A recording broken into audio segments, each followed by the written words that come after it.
Javeria Saud invited morning show host Nadia to her house for a wedding dinner. Nadia accepted her invitation and arrived at her house with her husband Faisal Mumtaz. The couple is looking very happy in the big house of Javeria Saud, and they also took pictures of themselves sitting on the chair of the princes. One of the special things about Javeria and her husband Saud is that they are very fond of making showbiz parties, and they also invite every newly married couple to their house for dinner. Earlier, he had invited Humayun Saeed's brother Salman Saeed and his wife Alina Fatima for dinner. Javeria Saud has reached the age of 50, but she still looks so fit and smart.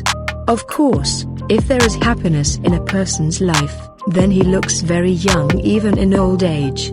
Here we will tell you that she is also seen in Fahad Mustafa's drama and Nowadays. But in today's article, we will see that Javeria Saud invited the famous morning show host Nadia and her husband Faisal Mumtaz to dinner at her house. After finishing the meal, Nadia and her husband took pictures with themselves in the big house of Javeria and shared beautiful moments with the fans on the internet. So let's see.